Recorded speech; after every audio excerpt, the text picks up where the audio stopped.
Empower Black men to live extraordinary lives. Shatter the stereotypes. Power Black men. Power Black men. Shatter the stereotypes. Power Black men to live extraordinary lives. Shatter the stereotypes. Shatter the stereotypes. Power Black men to live extraordinary lives. Welcome to Shatter the Stereotypes, where the intention is to empower Black men to live extraordinary lives. This show is based on the simple idea that every Black man is capable of creating inner peace, dynamic health, great relationships, and financial abundance. Therefore, we provide insights and strategies to educate, motivate, and inspire Black men to reach their full potential and create the life of their dreams. So if you're ready for some high-octane motivation and inspiration that supports and empowers you to live the life you were born to live, get ready to shatter the stereotypes so you can build a life that lights you up and positively impacts the world. So now, let's shatter the stereotypes with your host, Coach Michael Taylor.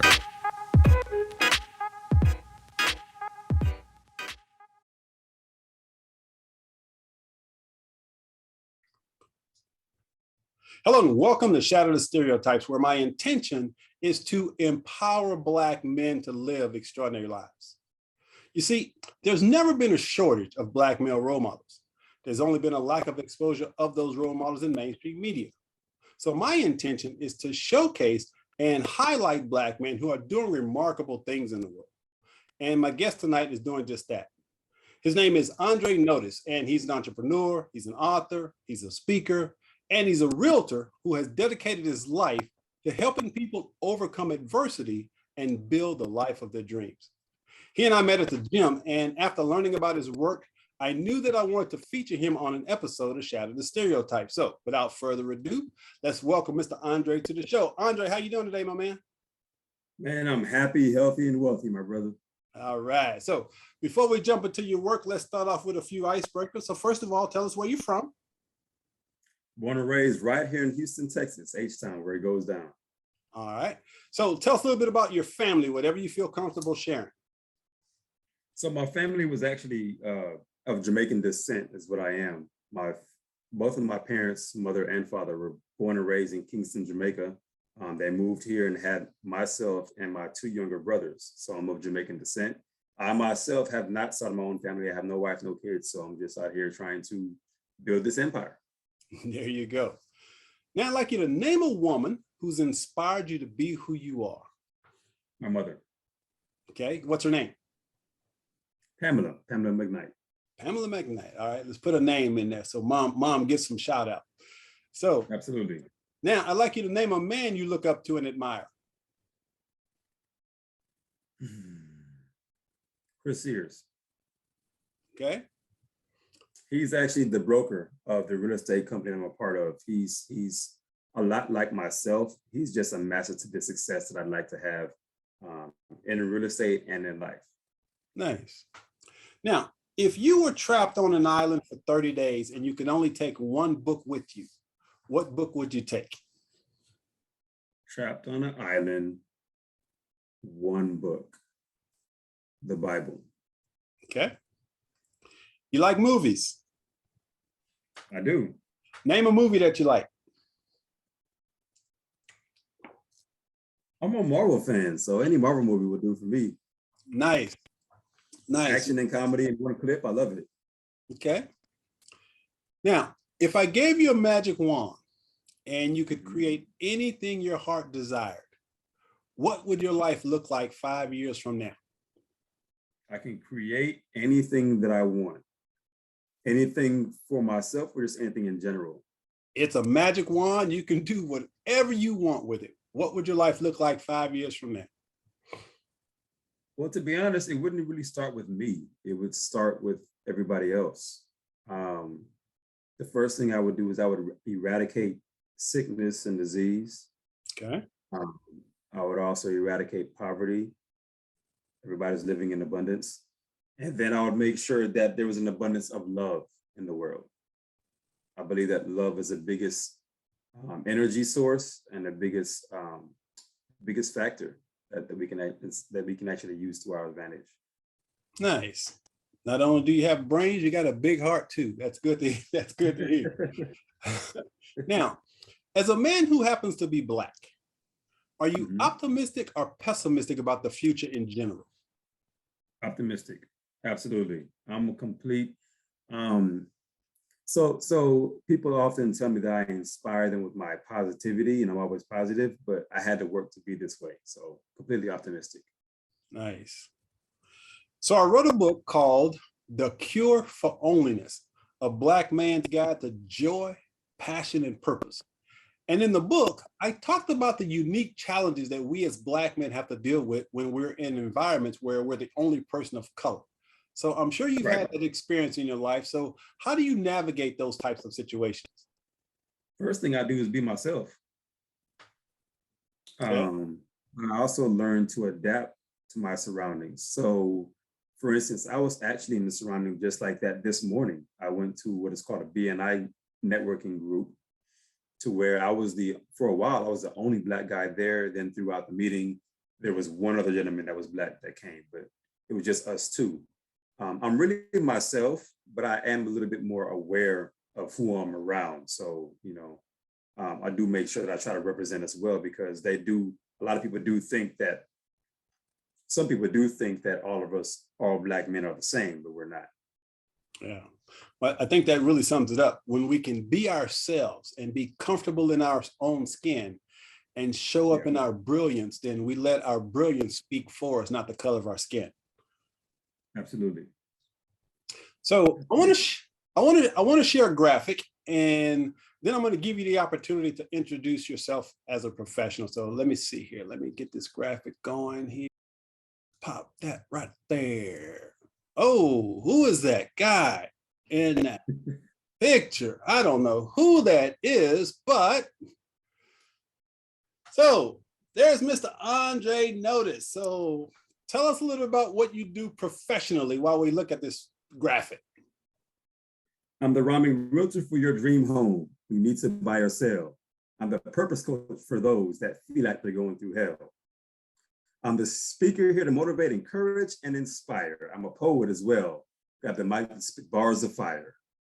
The book that I wrote is changing lives as well. A servant is what I am, on a mission to serve, not sell. When it's all said and done, I help others reach their full potential by helping them find their purpose. To find true joy, it is essential. Andre Notice is my name, and inspiration is who I be. It's true, I live to give, and you will notice me. Nice. I love how you tie in that notice. That notice got a nice little marketing catch to it. That's pretty Absolutely. awesome. Say that again. Absolutely. Yeah, that's beautiful. All right. So we talked about excuse me, you being a realtor, entrepreneur, so forth and so on. But I want to go back a little bit, because you've obviously achieved the high level of success, but it hasn't always been that way. So tell us about some of the obstacles that you had to overcome to get where you are today. Yeah, me going back, gotta take a sip on that one. So my journey in a lot of ways starts off in 2012. 2012, I was licensed in real estate. I got licensed in 2004. But in 2012 is when I took the leap of faith to jump in full time. And when I did that, I had two streams of income. I was selling homes and I was selling cars. I was not licensed to sell cars, but the friend that I had was. So I would go to the auction with him. Shortly after I sold a couple cars, he died in a motorcycle accident. When he died, I lost that stream of income, and I was still trying to make it in real estate. So shortly after that, I found myself evicted, and I went from my own apartment, because I had a roommate, but he moved out, and I had to double up on the bills. And I found myself going from evicted from my own place to living in a hotel, and going from a hotel to a friend's house. I left that friend's house and went to another friend's house. And when they kicked me out, I left that friend's house and went to another friend's house. And at this third friend's house, I actually lived in a 1-bedroom apartment with 5 adults and a child. 1 bedroom, 1 car. And I lived there for over a year. And then when they kicked me out, I actually found myself living with my dad again. And I told him I'd be there for about 2 weeks. I was there for 6 months.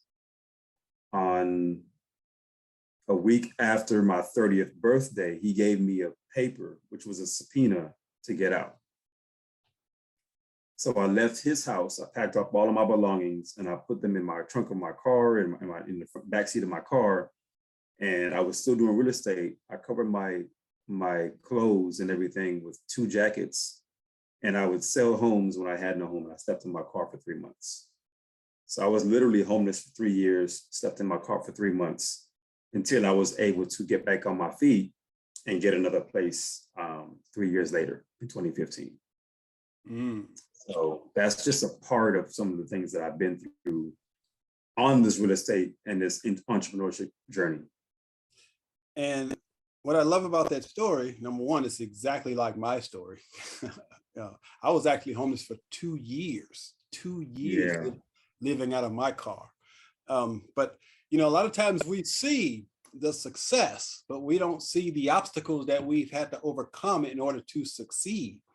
And I was reading somewhere on one of your Facebook posts or something, how you showed your car and how you lost you had a silver Mercedes, I think it was, and how you lost it all. And it's important to understand as you're watching this video, guys.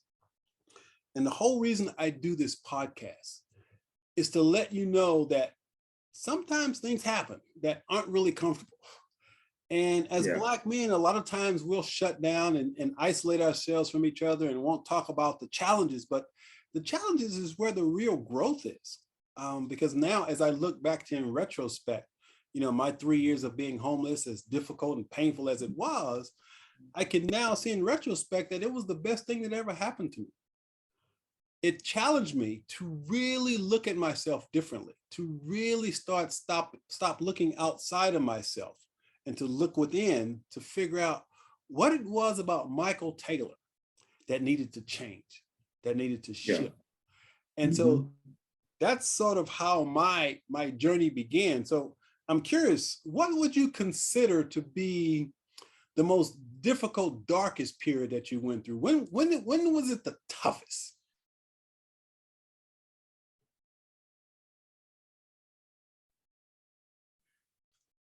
Going through that was extremely difficult. Mainly because nobody else knew what I was going through. I didn't broadcast it on social media. My best friend that I talked to almost every single day had no idea, no clue. So what made it the hardest was the longevity, the endurance, how long it actually took for me to see the light at the end of the tunnel, be able to get to it. So it was the toughest as it got longer, as I was in that position for so long. It was also extremely hard when I found myself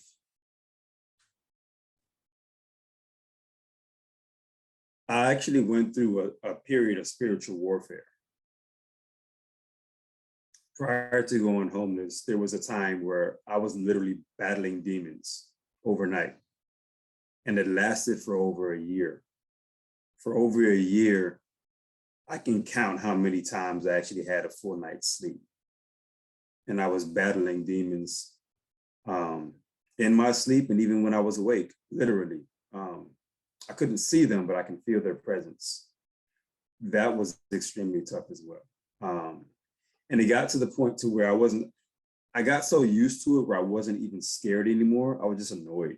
I was like, man, just leave me alone. I just want to go sleep, you know? But for a while, that was extremely tough as well. Not knowing when they would attack, but knowing that it was a possibility every night, not wanting to be by yourself at night. That was extremely tough. Now, again, I know that there are going to be brothers watching this and they may be dealing with the same situation. What is there something you can point to that kept you from giving up? I mean, because God. a lot of guys, they get in those situations and they just spiral and just can't ever get out of that hole. Was there something that So was for you? yeah, that's a good question. So one of the things I always make sure that I talk about when I do speak about the dark valley that I was in was that I remind individuals that even though I was going through this, if you actually take a moment and you actually look into the life of anybody that you deem successful, anybody that you deem highly successful, every single one of them has a story of when it did not look like what it does right now. So if you're going through a tough situation right now, this is part of your story. And know that it's not going to last forever, but you have to make sure that you endure, that you push through, that you keep yourself in a positive mindset, remain optimistic, and know that it's going to turn around and things are going to work out if you stay consistent and if you stay the course as to where you want to go, whatever your goals, your dreams, your visions might be. You have to make sure that you're staying on top of that. And if you do that, you will make it to the other side. There's no other way. You will make it. So it's just knowing that that's going to happen and placing yourself around information, around videos, around books, around other individuals who are going to keep your mind as to where it should be and on the things that you really do want to attract. That's what I would tell them. Yeah. Now, let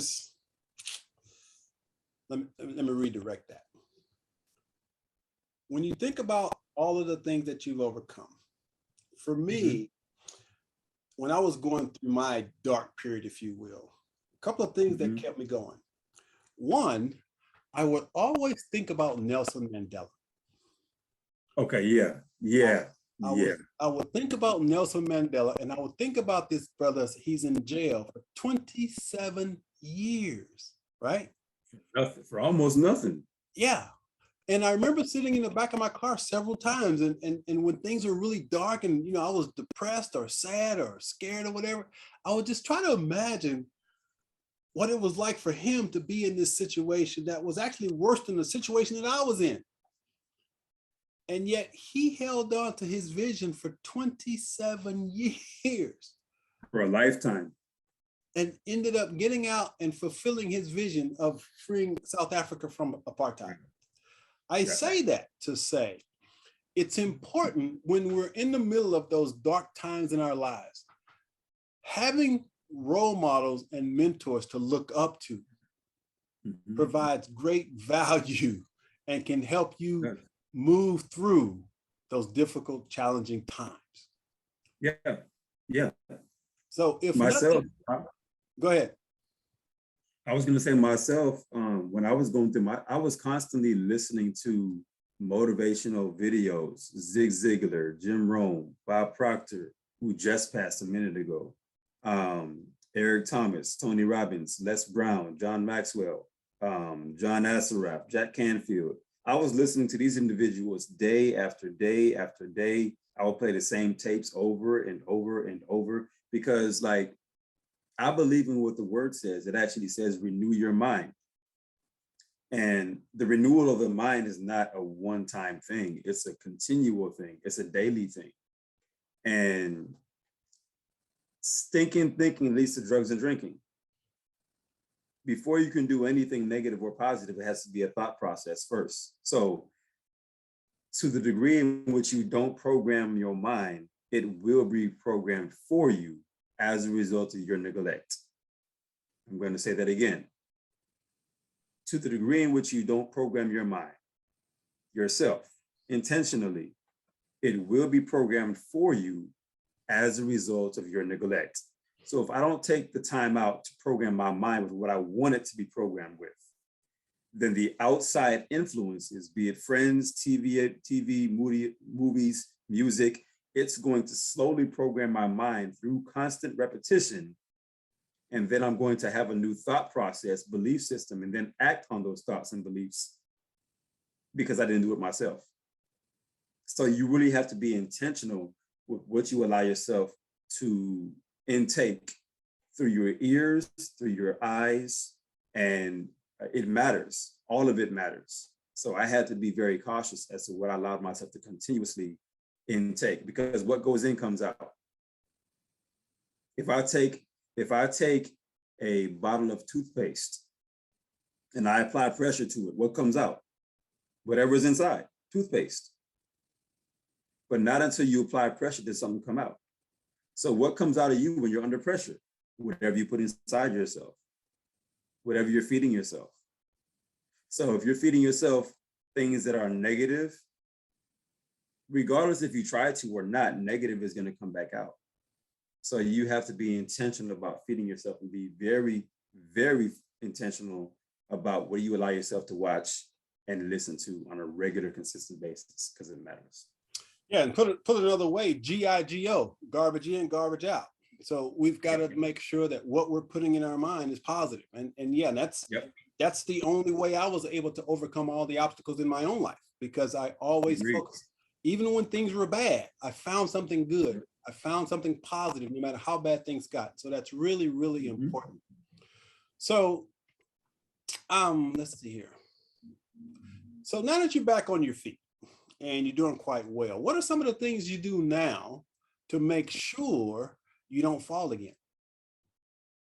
So I still listen to a lot of those same tapes, maybe not as often as I did before, but I still listen to those same tapes and audios. I read books.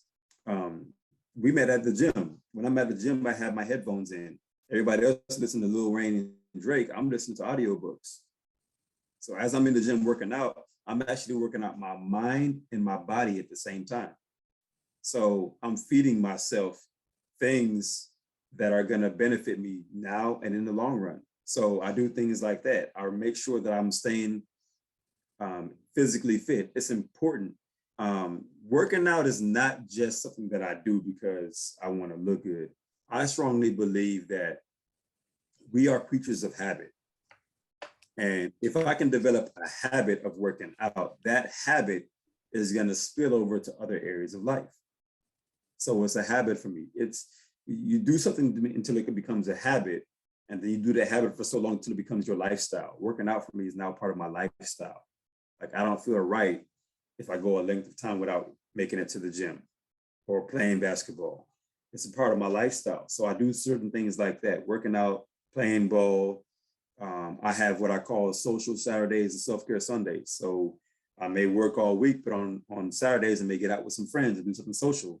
On Sundays, I try to stay at home, oftentimes by myself, on the couch, just relaxing, just chilling, have a one day to myself. You know, I may watch cartoons. You see my Scooby-Doo hat right in here. I may chill and watch, I may watch football till football watches me, so doing little things like that. I think it's extremely important to have a daily routine. And I have a routine that I get up and I go through in the mornings and in the evenings. So things like that go a long way. Now, I'm glad you brought that up, because as Black men, unfortunately, we lead the nation in most health-related illnesses and death. And so we can no longer point fingers and place blame on anything outside of us. It is our responsibility to take care of ourselves physically. I'm 61 years old. I've been working out since I was 20. And oh, damn, so, I didn't think you were 61, bro. I thought you were like late 40s, early 50s. Yeah. So what you just said is so important, because it's a habit. Working out is just a part of me. And so it's a lifestyle, it's a choice. So it's important for us, especially as Black men, to make the choice to take care of ourselves physically, which means we don't overindulge in food, alcohol, illegal drugs, any of those things. We make sure that we understand that our body is a temple, and we got to take good care of that temple. Yeah. So with that being said, let's switch gears a little bit and let's talk about your book. So you wrote a book called Your Purpose Is Not For You. So first of all, explain the title for me. So without giving it away, because you have to read the book to get the full figure, I believe that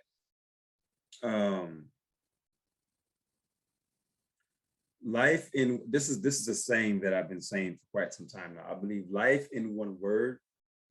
If I had to have one word to describe life, it would be love. And I believe the best action to express love is to give. So therefore, I live to give. To sum it up. Okay. So how would you define purpose then? So I personally like Miles Monroe, and I can't believe I didn't say his name earlier, but he's one of my favorite speakers of all time. I like his definition. Miles Monroe said, your reason for existence is called purpose. And when you can see it, it's called vision. So your purpose is your reason for being here, is your reason for existence. Everything that was created has a purpose. Nothing was created just to be there. It was created for a specific reason and purpose, including you and I. So if you want to know what you were created for, you got to go back to the creator. Okay. So again, you say not to give it away, but what's the best way for a person to find their purpose? There isn't really a quick shortcut, but it's going to take self-reflection. It's going to take paying attention to what's going on in your surroundings. It's going to take diligence. There's a difference between looking for something and seeking something, I believe. I believe looking for something means you just kind of casually look in the direction, see if you can find it. You make a glance over here, you make a glance over there. But seeking takes diligence. You actually have to put some additional effort into it. And I believe you have to seek it out. And it's hard work. It's not easy, but it's worth it. So does a person have to believe in a higher power to find their purpose? I'm not going to say that you have to believe in one, but I am going to say that I personally believe that you won't be able to maximize to your full potential unless you're connected to that source. That's just my personal belief. So who is the target market for the book? Who are you pointing this book towards? The book is for anybody who finds themselves wandering through life. They feel lost, they feel inadequate, they feel frustrated, unfulfilled, going to job, trying to find out where they fit in. Any and all of those things would be a perfect candidate for this book. A person that's really just trying to find guidance, direction as to their life, their business, personally and professionally. Okay. So as a writer myself, I know that writing can be very therapeutic. So I'm going to say that. So as you were writing this book, did you learn anything new about yourself? Was it a healing process for you? Did you have some aha moments as you wrote the book? How was that writing for you? It was a testament to something that I've always heard, but to actually see it. And we talked about it earlier, what goes in comes out. So it was easy. It came out pretty easy because it was in me. I just had to pick up the pen and put it to the paper, and the words just started flowing. The only effort that really took place was organizing it and finding the right stories to use. But the information itself, it actually came out fairly easy. So what was the most difficult part about it? Finding the right stories and analogies to use for conveying the message that you're trying to portray. Okay. So for the people who are watching this, who's thinking, man, I got a great story. I think I'd really like to write a book. where would you suggest they start? What would you suggest they Don't do? start. Don't start by writing a book because you feel you actually have a great story. Not everybody cares about your story. You write a book for having a specific purpose and intention. What do you want people to grasp from your book? A book is to make a promise. And anytime you read up a book, unless it's fictional, anytime you're writing a book that's non-fictional, it's supposed to make or help somebody to do something, to go towards some call to action, or it makes a promise to an individual that they can actually read the book and grasp something from it. Writing a book because you feel you have a great story would not be a great reason to write a book. Okay. Now, I firmly believe, as you mentioned, that everybody does have a purpose. But one of the things that I think is missing for a lot of people is they have no passion. They haven't connected to their passion. So what is it that lights you up? That's your passion? This right here, man. I'm passionate about allowing other individuals to shine. I'm passionate about encouraging, educating, edifying, and empowering and enlightening other individuals. I'm passionate about helping people reach their full potential. I'm passionate about making sure that I'm doing the best that I can to give to others. And in the end, God gets the glory. Okay. So what's the main takeaway people will get from reading your book?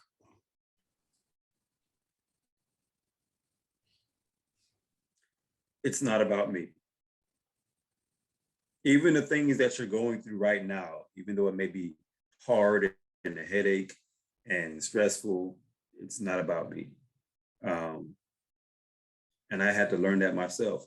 Even the things that you're going through right now is for you to help somebody else that may go through that same thing that you have come out of because you've already been there. It's not about you. Get yourself out of the equation. It ain't about you. You're not that important.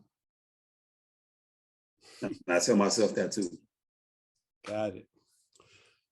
Now, I know how difficult it can be to get Black men to open up and share their feelings, but you made a post on Facebook that said, if you're reading this, I love you and there is nothing you can do about it.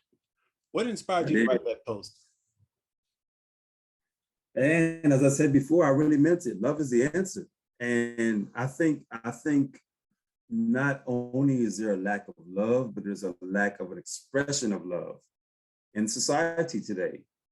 And somebody needs to know that they are loved.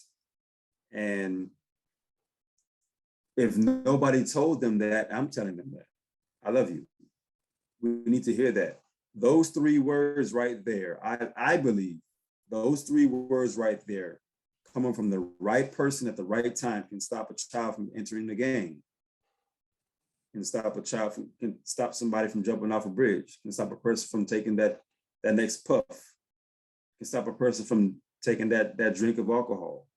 I believe that those three words can prevent a whole lot if said at the right time, the right way, to the right individual, from the right individual.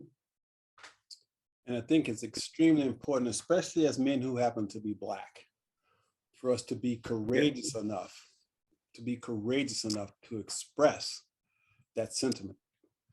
There's this negative stigma from too many men that expressing feelings and emotions is a sign of weakness. But I will assert that as men, we hunger for that type of connection and that type of expression. Unfortunately, most of us don't have the resources or the people in our lives to be able to do that. So I think that's why it's important, number one, to do what you just said, which is to simply say it. But I think it's even more important for us to create spaces where men feel safe enough to say it. Because again, there's this stigma attached to Black men and emotion that we aren't supposed to feel. We're not supposed to talk about how we're feeling. Feelings are for women. But if we don't connect to our feelings and emotions, we can't connect to our passions. We can't find our purpose. If we aren't connected to that intelligence, that intuition that is inside of us, we can never fully be alive. So I think it's really important for us, especially as Black men, to get comfortable expressing how we feel and not be ashamed of that. Yep, I agree. So I'm curious though, what kind of feedback did you get, or did you get any feedback from men from that post? So in reference to the comment you just made about men not being accepted to express themselves, I do hear that a lot, but it's not something I've encountered in my life. And as an adult right now, I don't attract that either. All the men around me, I tell my friends that my male friends that I love them, and they tell me back the same thing. And that's the kind of response that I got back from even the males that commented on the post. You know, so it's all love, man. I love you too, bro. You know, it's all love on my end. And I believe it's because I attract that into my life, because that's what I focus on. You get that what you think about, negative or positive. So with that being said, you mentioned Bob Proctor, who recently passed away. Who I'm a huge fan of his work and been following him for years. And one of the things that Bob Proctor talked a lot about was this thing called the law of attraction. And so you're pointing to that in what you're saying. So how important is understanding the law of attraction to you in your life? Oh my God, it's pivotal. It's life changing. If you look behind me, what do you see? You see awards, and under the awards, you see what? You see a vision board. I mean, it's just that. That's the way that life was created and set up, is that you manifest that what you think about, you know? Man, I can go on and on about this topic, but yeah, I strongly believe in manifestation. I strongly believe in the power of the mind, the power of the spoken word. So much so that I created a whole 7-minute affirmation poem that I say almost every day. I have an affirmation poem of nothing but I am, I am, I am. And I believe that every time that I say I am, I'm attracting that which I say into my experience, into my atmosphere, into my environment, whether it be negative or whether it be positive. So I'm extremely cautious as to the words that come out of my mouth. My friends even know not to say certain words around me because I'm gonna get on them. That's how serious I am about the law of attraction. That my friends even know not to say certain things around me because I'm intentional with mine and it matters. Now, for the brothers out there who have no idea what an affirmation is, would you be willing to share it? Sure. An affirmation is something you say to yourself from yourself. Anything after I am is an affirmation. Right, but would you share your affirmation that you use? Oh, mine. Yeah. Like the affirmation poem. Yeah. You know, it's about 7 minutes long. I got time. I got time. You want to hear it? I got time. Because it's that important, because I know that, again, a lot of brothers don't engage in this type of conversation, and to have an example to get a feel for it, because I know it's something that you're really passionate about, could be really powerful and beneficial to the brothers who are watching this. So if you're willing, I agree. I'd love to hear it. My brother Mike Telly, you put me on the spot, huh? Oh yeah. Straight like that. Okay, that's cool. I'm with it. We here for it. So we're gonna make it happen. All right. There you go. In the beginning was the Word, and the Word was with God because God was the Word. Then that Word became flesh so we can live by what we've heard. Out of the darkness, he formed light from the words from which he said, let there be, and there was creation from words in his head. And he gave that same power to everyone, including me, so that with my mouth, I could create what I am to be. So with that said, I speak life over every area and situation. I am what I say, and I say what I am through the power of these declarations. I am love, I am patient, I am kind and perfect health. I am generous, I am peace, I am living in abundant wealth. I am joyous, I am grateful, I am living the life I've dreamed, I'm surrounded by wealth, and it feels better than it seemed. I am a first generation self-made multimillionaire. I am living in luxury, flying private jets when I'm in the air. I am flying around the world, getting paid to speak on stages. I am grateful to write poems loved by thousands, remembered for ages. I give graciously to the homeless in the community I plant the seed. It is my pleasure and sincere heart to give back to those in need. I attract the wealthy, the generous, the prosperous, and the sincere, the most faithful in the walk with Christ. Into my life, they all appear. I manifest meaningful relationships with those who help me succeed. My faith is growing every day. From my limitless power, from my mind I feed. My business is growing, expanding, and thriving. I'm even loving my new Porsche I'm driving. My memory is perfect and is improving every day. And every day I am getting better. I am succeeding in every way. Prosperity overflows in my life on all levels. And I'm powerful with my mouth to create life and cast out devils.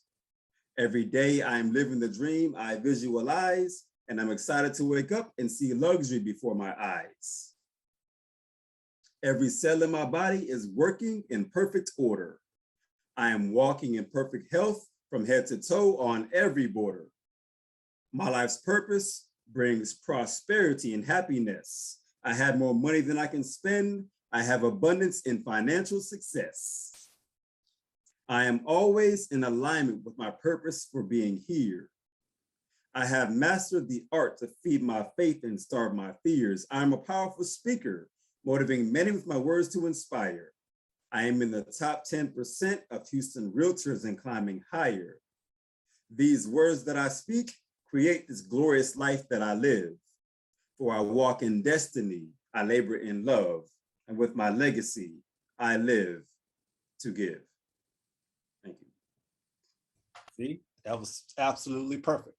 That was absolutely perfect. Thank you for sharing that. That's absolutely beautiful. And so for those of you who have never done an affirmation, it doesn't even have to be as long as that. An affirmation can be a simple statement that comes from your heart that you speak to into your being. For example, one of the affirmations I started 30 years ago, I'd say it every morning, and it was this: every day, in every way, I keep getting better and better. Mm-hmm. That simple affirmation literally changed my life.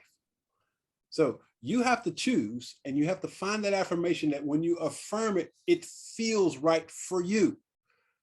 Whatever you're working on, but as Andre said, whatever follows I am, you become.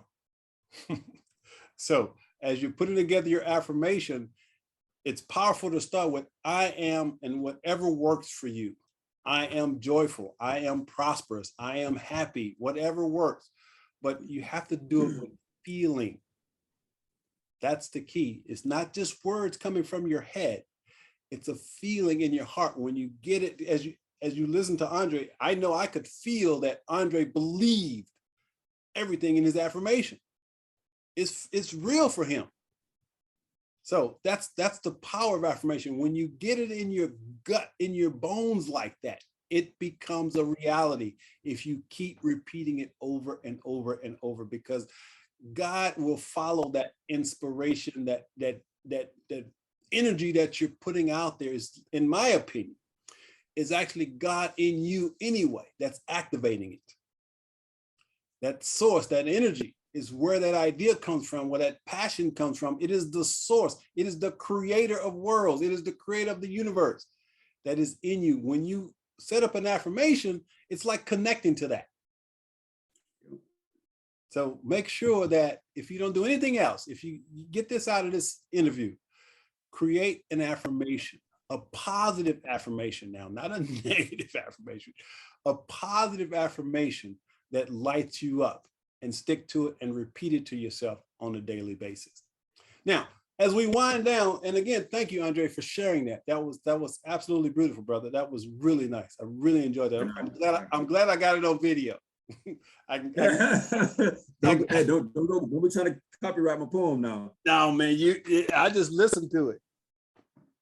But you know what? I'll say something though, because one of my pet peeves, like I see it all the time, like when a person sees something that they find as very funny, they say I am and then the D word, the negative D word, which means you're no longer living. I'm not even going to say it. Right. I believe that every time you say that, you're taking a breath away from your life, regardless if you believe it or not, because you've released it into the atmosphere. It's out there now. And there's a scripture that says, my word shall not return to me void, but will accomplish what I say. So whatever you say out your mouth, it's in the atmosphere. It has to return in some way. So be cautious for every word that comes out of your mouth. God created this world with his words. You as his children have that same power. Yeah. Utilize it effectively. Absolutely. And another way to put that is thoughts become things. What you think about, you bring about. So yes, that's a powerful thing for you to remember. What you think about, you bring about. So that's a book. Thoughts Become Things is another book. Yeah. You familiar with Mike Dooley? The guy Mike Dooley. He has his claim to fame is he sends out this daily email called Notes from the Universe. And it's some powerful stuff that basically when you read them as though they were coming from God, the universe, and you can call it whatever you want to call it, but Notes from the Universe. And his claim to fame is TUTS, totally unique thoughts. And basically what he trains people and teaches people the importance of understanding how your thoughts create your reality. And it's really powerful stuff. His name is Mike Dooley. You might check him out. You get a Google search. Absolutely. Mike Dooley. So as we wind down now, I just want to close with you're a real estate guy, which is awesome. Yeah. So I want to just, number one, for all the people out there who may be thinking about buying a home, what are some of the biggest mistakes people make when buying their first home?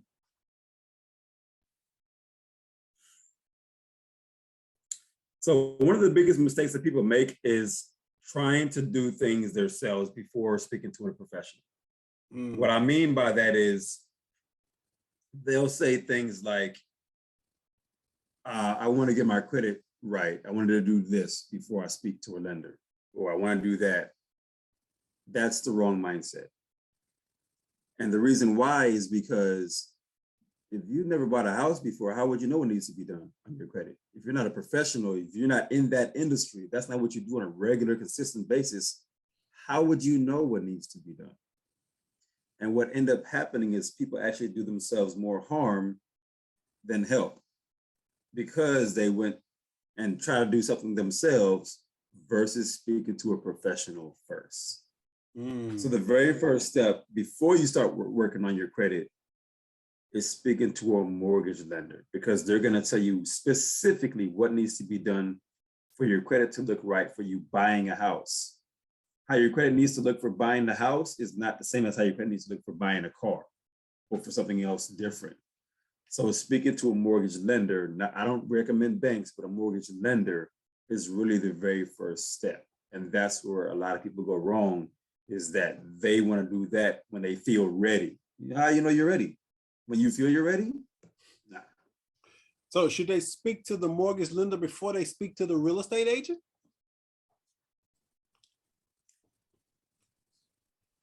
I'm going to say no. Okay. Because the real estate agent is going to recommend the lenders that they feel will be a good fit for you. Gotcha. Unless you already know somebody that you can go to that you know personally. Yeah. Because what you don't want to do is just research people online and go with an individual because you found their ad. Speak to a real estate agent who knows mortgage lenders that they have actually done business with and closed deals with, that they can recommend you to the right individual. Okay. So it's going to be realtor, mortgage lender, back to the realtor. Gotcha. So right now, obviously the market's been kind of in chaos with the COVID-19, and my understanding though is real estate is hot right now. People are buying houses. So what are the advantages of buying versus renting? It's not even just that people are buying houses, it's that everybody's jumping into real estate. I just found out yesterday morning at the gym when I was working out, I was listening to a video. Houston has accumulated since March of 2020, 15,000 new realtors in less than 2 years. That tells me, one, people are tired of working for somebody else. And two, people are hopping onto the bandwagon because they know real estate is hot. But at the same time, 80% of realtors are in and out within 2 years. All right. So to get back to your question though, what was your question again? The advantages of buying versus renting. So if you buy a house, let's say it's 2010. Let's just say hypothetically it's 2010. All right. Mike, you go out and you rent a house. Your rent is $1,200 a month. It's 3-bedroom house, two bathroom, 322, 3 bedrooms, 2 baths, two car garage. All right, $1,200 a month. I go out and I get a house, same size, same house as yours, but I get a mortgage. The mortgage for my house, that same house that you got, is less than your rental amount. Because anytime you're renting, you're paying somebody's mortgage and then some. So the rent that you're paying, the mortgage on that house is probably $900,000. So I'm paying $900, maybe $1,000 for my mortgage for the same house that you're paying $1,200 a month for. If I decide as your landlord that I want to sell my house, now you have to get out. If I just, remember it's 2010. So let's say it's today. Let's just say you stayed there for all this time, 12 years. Every year or two, your rent is going up. My mortgage is staying the same.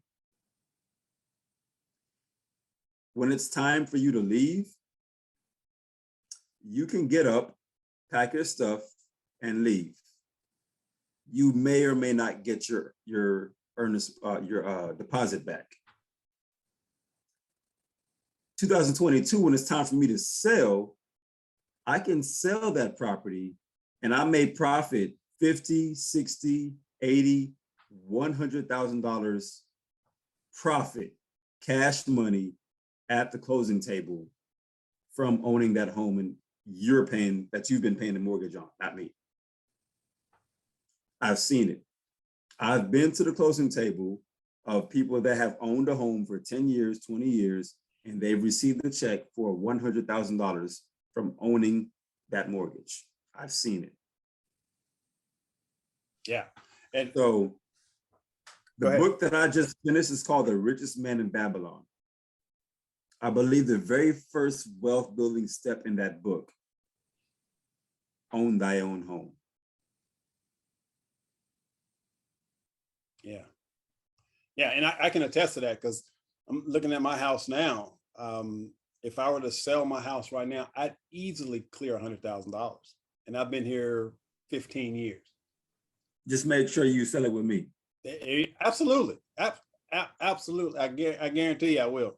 That's a done deal. So with that being said, appreciate the tips on the real estate. So now I want to give an opportunity. How can people find you? Maybe they want to be their real estate agent. How can they find you? At You Will Notice Me. Is that Instagram, Facebook? That is Instagram. I'm Googleable. You can Google me, Andre Notice. My website, noticeandre.com. I'm extremely easy to find. I'm the only Andre Notice in the world. So if you Google me, put me on Facebook, I'm the only Andre Notice that you'll find. There you go. All Real right. easy to find. So now I want to give you an opportunity for your final words of wisdom you want to share with the audience, anything that's on your heart that you want to share. I'm going to reiterate what I said earlier. Life in one word is love. And the best way to show love is to give. And I'm going to say something else. This God gave me this years ago. I've never forgotten it. Dictate those distractions that deter you from your destiny and distance yourself with a determined discipline. Don't delay. I'll say that again. Dictate those distractions that deter you from your destiny and distance yourself with a determined discipline. Don't delay. Another way put, pray you don't permit people to pull you from your purpose. It's designed for you, and only you can do what God has created you to do. Opportunities are not lost. They go to someone else. I love you. There you go. There you go. Well, my man, I just want to say thank you for hanging out with us on Shatter the Stereotypes. As mentioned, I knew after our conversation, you were a guy that I want to get on the show because you're definitely shattering stereotypes and serving as an excellent role model for the brothers out there. So again, I just want to say thank you for what you're doing in the world. I love your philosophy. I love all the things that you're doing. And there are no accidents in the perfect universe, right? Everything happens for a reason. The fact that we even started having a conversation at the gym and now we've connected here. So that's all by divine appointment. I'm real clear on that. So I listened, you listened, and here we are having this conversation. So I wish you continued success in everything that you do, my brother. And I'll see you at the gym. I like a pen, brother. I love you, bro. All right, man. Love you too. So this has been another episode of Shatter the Stereotypes, and I'm going to close you with a word from the good book. Be not conformed to this world, but be transformed by the renewing of your mind. You renew that mind, anything is possible. We'll see you next episode. Take care.